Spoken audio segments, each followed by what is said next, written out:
আমি lieutenant commander Abrar, operation officer Bangladesh coast guard পশ্চিম zone.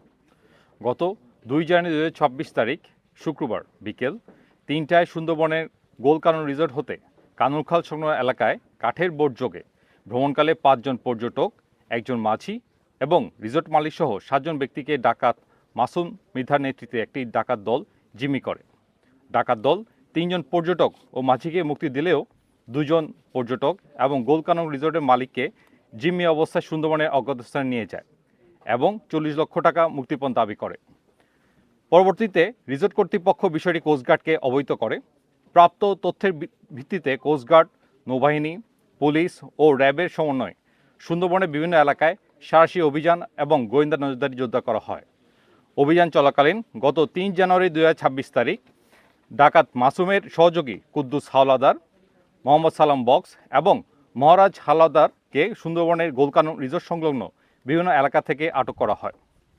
পরবর্তীতে গত 4 জানুয়ারি 2026 তারিখ সুন্দরবনের কৈলাসগঞ্জ এলাকা হতে ডাকাত সহযোগী আলম মাতাব্বরকে আটক করা হয়।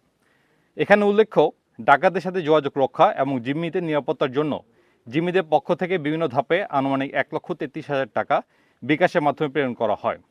পরবর্তীতে খুলনা রূপসা থানাধীন পালেহাট এলাকা হতে গোয়েন্দা নজরদারি এবং ফিনান্সিয়াল ফুটপ্রিন্ট অনুসরণ করে বিকাশের মাধ্যমে মুক্তিপণের টাকা উত্তোলনকালে ডাকাত মাসুমের মা জয়নব বিবিকে বিকাশ ব্যবসায়ী অয়ন কুণ্ডুকে নগদ 81,400 টাকা সহ আটক করা হয়।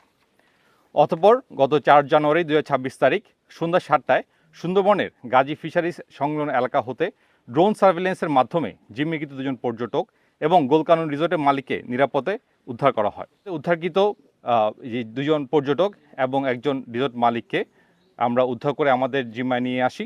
উদ্ধারকৃত পর্যটকদের পরিবার নিকট হস্তান্তর এবং আটককৃত ডাকাত সহযোগীকে থানায় হস্তান্তর কার্য প্রক্রিয়াধীন রয়েছে।